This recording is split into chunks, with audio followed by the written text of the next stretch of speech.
Que Dieu vous bénisse tous. Et il n'y a pas de plus grande bénédiction, il n'y a pas de plus grande faveur de Dieu pour nous que nous donner la compréhension, ouvrir notre compréhension avec sa parole. Cela n'est pas une religion, cela n'est pas une philosophie. C'est la parole de Dieu. Dieu a créé toutes les choses en utilisant exclusivement sa parole.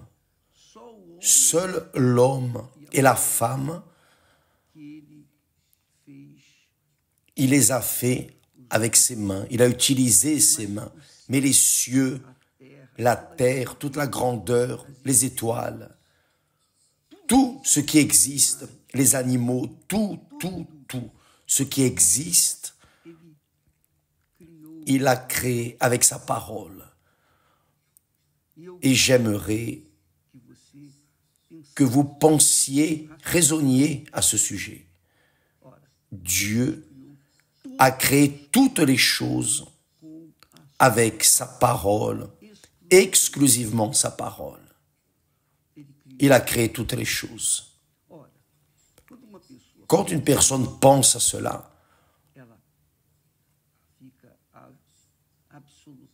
elle reste absolument enthousiasmée car elle n'a pas besoin de voir Dieu, toucher Dieu, sentir Dieu, rien de tout cela. Elle n'a besoin que de croire dans la parole de Dieu. Et croire dans la parole de Dieu, c'est la foi. La foi, c'est la dépendance de la parole de Dieu. La foi, c'est vivre dans la dépendance de la parole de Dieu, qui n'a rien à voir avec une religion. La religion, de mon point de vue, c'est une fantaisie qui fait la personne se sentir mieux, mais qui ne résout pas. La religion ne résout pas. Si la religion pouvait résoudre, ce monde serait une mer de fleurs, car tout le monde a une religion. Même ceux qui disent ne pas croire en Dieu finissent par croire, car on ne peut pas croire en quelqu'un qui existe, et parce qu'il croit, c'est parce qu'il croit. Donc la foi concerne la dépendance de Dieu. Ça, c'est la foi que Dieu veut de nous. Quand Jésus enseigne que nous ne devons pas être anxieux, être préoccupés ou rester inquiets avec le lendemain, enfin, souffrir pour le jour suivant ou le jour qui est passé, rien de tout cela. Quand Jésus parle, enseigne, lorsqu'il dit, quant aux vêtements, pourquoi être anxieux? Pourquoi vous préoccuper? Regardez les lys, comme ils grandissent. Ils ne travaillent ni ne filent. Cependant, je vous dis que Salomon même, dans toute sa gloire, n'a pas été vêtu comme l'un d'eux. C'est-à-dire, Jésus dit, pourquoi vous inquiétez? Pourquoi se préoccuper du lendemain? Je sais que c'est difficile. C'est difficile dans la pratique de vivre ainsi. parce que nous sommes humains, soumis à la malédiction du péché. Mais Jésus nous enseigne à vivre dans la dépendance de Dieu. Mais comment puis-je vivre dans la dépendance de Dieu? Demandez-vous. Comment est-ce possible? C'est pour cela que Jésus dit, cherchez premièrement le royaume et la justice de Dieu. Mais cherchez le royaume de Dieu. Qu'est-ce que le royaume de Dieu, la justice de Dieu? Chercher le royaume de Dieu, c'est chercher la gouvernance de Dieu. C'est chercher à se soumettre à la gouvernance de Dieu. Et vous savez, se soumettre à la gouvernance de Dieu, c'est la même chose que les gouvernances du monde. Vous êtes obligés à vous soumettre aux lois du gouvernement du pays où vous vivez, n'est-ce pas? Donc, toutes les personnes qui vivent dans un pays sont obligées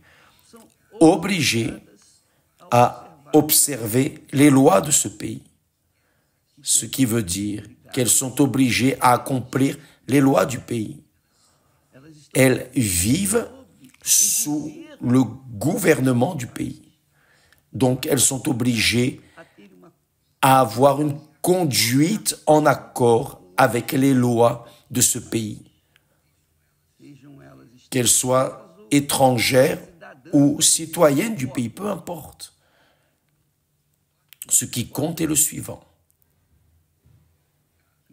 Que chacun doit observer les lois du pays, qu'elles aiment ou non.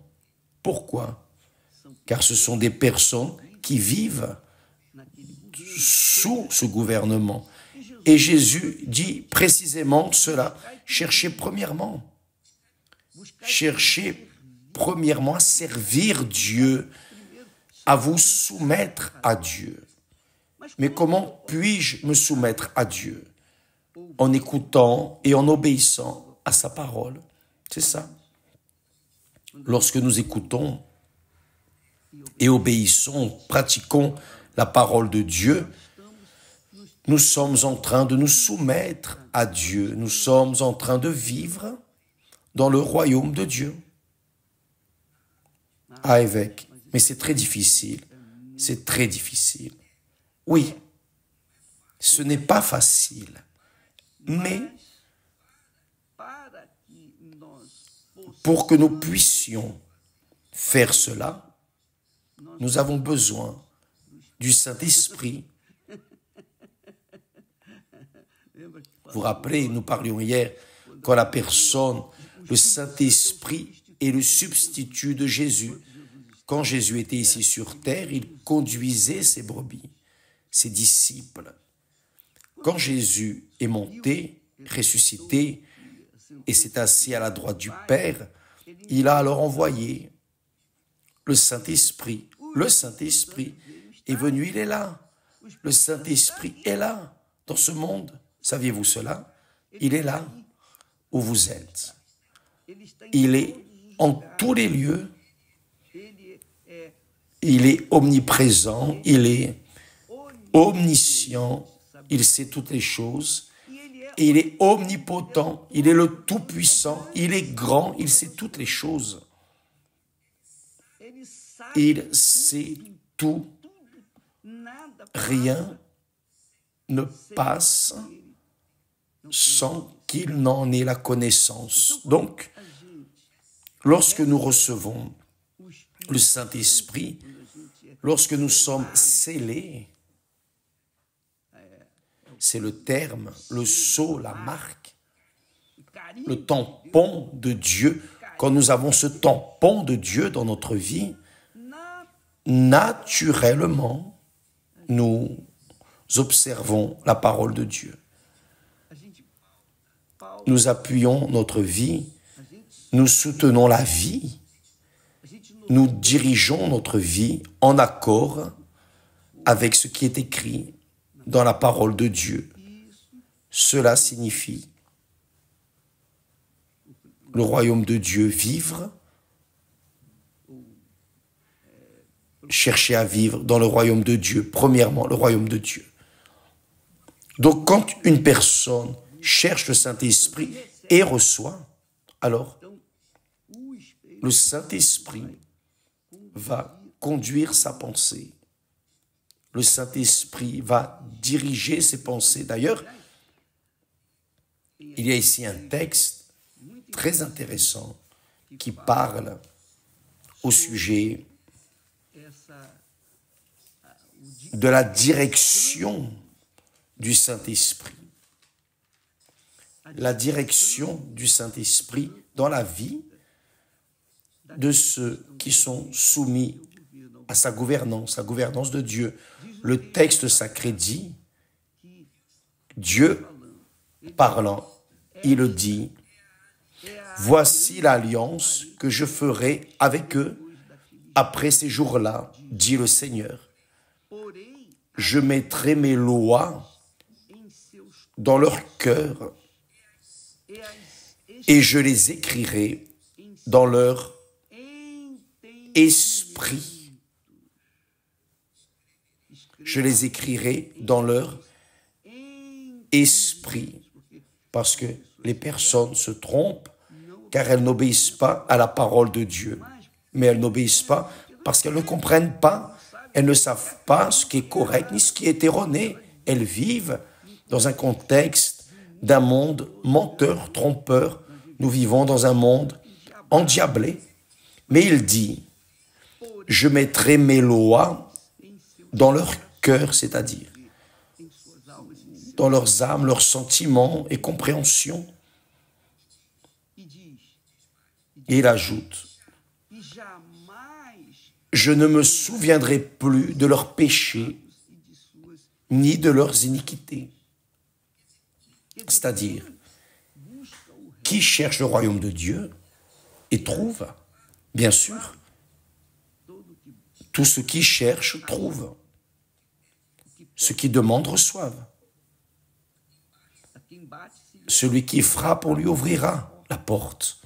Donc, la personne qui veut, qui désire, qui a soif de vivre une vie en accord avec Dieu, bonne conscience, en paix, car si vous allez bien intérieurement, vous irez bien spirituellement, extérieurement. Malheureusement, les personnes cherchent plus à répondre à leurs besoins matériaux, physiques, que leurs besoins spirituels. Et là, c'est comme mettre la charrue avant les bœufs. Ça ne marche pas. C'est pour cela que le monde est de cette manière. Mais lorsque nous mettons la parole de Dieu, lorsque nous cherchons à écouter et à mettre la parole de Dieu en action dans nos vies, nous sommes en train d'agir la foi. Ça, c'est la foi. Quelqu'un a dit, Seigneur, donne-nous la foi. Et ça, c'est la foi. Vous savez ce que vous devez faire et vous le faites, obéissez. C'est une religion? Non. C'est la philosophie? Non. C'est la parole de Dieu. Imaginez si la parole de Dieu a construit tout ce que vous voyez dans les cieux et sur la terre, toute la grandeur, toute la gloire de Dieu, les étoiles, le soleil, la lune, l'immensité de l'univers, les fleurs, les forêts, les mers, tout a été créé avec la parole seulement. Imaginez cette parole en vous. Imaginez vous pratiquant cette parole. Votre vie devra être excellente, magnifique, abondante, bénie. Pourquoi?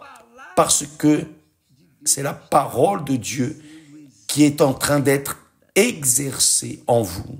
C'est-à-dire, quand la personne cherche la gouvernance de Dieu dans sa vie, qui est le Saint-Esprit. Seul le Saint-Esprit est capable de faire cela. Sans lui, il est impossible à l'être humain d'obéir à la parole de Dieu sans le Saint-Esprit. Parce que c'est le Saint-Esprit qui nous donne la foi. Il est l'esprit de la foi. La foi, c'est le courage de faire ce qui doit être fait. D'ailleurs, je dirais, l'une des prières que je fais pour ma vie personnelle, c'est mon Seigneur. Je veux que le Seigneur fasse ta volonté dans ma vie. Donne-moi la direction, oriente mes pensées et donne-moi le courage d'obéir à ta volonté. Parce qu'il ne suffit pas de connaître la volonté de Dieu. Il faut avoir le courage d'obéir. Je demande à Dieu ce courage. Faites cela, vous allez voir que votre vie va changer de manière extraordinaire. Car parfois, nous savons quelle est la volonté de Dieu, mais on n'a pas le courage d'obéir. Alors je demande, Dieu, donne-moi du courage. Mes amis, imaginez la parole de Dieu écrite dans votre cœur, dans votre compréhension. Vous allez obéir. C'est-à-dire, vous allez exercer une foi intelligente, car vous allez obéir à la voix de Dieu, non à la voix de la religion, de l'Église, rien de tout ça, mais la voix de Dieu. La voix de Dieu est puissante. La voix de Dieu est puissante. Imaginez la voix de Dieu en vous. C'est ce que dit le psaume 29. La voix de l'Éternel est puissante au point de faire jaillir des flammes de feu. Imaginez la voix de Dieu gravée dans votre cœur, votre pensée. Votre vie devra être différente, oui ou non? Dites la vérité. Donc, le secret est d'avoir le Saint-Esprit. Et cela, chacun doit sacrifier sa propre vie pour avoir la vie de Dieu en soi. Il n'est pas possible de vivre ou d'avoir une vie sale, une vie immonde, déréglée et recevoir le Saint-Esprit. D'abord, il faut mourir spirituellement parlant pour ce monde, pour recevoir l'Esprit de Dieu. Si vous voulez le Saint-Esprit, si vous êtes disposé à payer n'importe quel prix pour cela, alors faites mourir votre volonté et laissez la gouvernance de Dieu faire sa volonté dans votre vie. Soumettez votre volonté à la volonté de Dieu, à la gouvernance de Dieu. Ça, c'est chercher d'abord le royaume de Dieu et sa justice. Et Jésus promet. Et toutes les autres choses vous seront données par-dessus. Tout. Nourriture, vêtements, maison, toutes choses, santé, tout sera ajouté en son temps. Avez-vous compris, mes amis? Donc, cherchez premièrement le royaume et la justice de Dieu. C'est le Saint-Esprit, c'est chercher la gouvernance du Saint-Esprit en vous. Et une fois qu'il est en vous, il va conduire votre pensée, vos cœurs, votre volonté, selon sa volonté. Que Dieu vous bénisse tous et à demain. Que Dieu vous bénisse. Amen.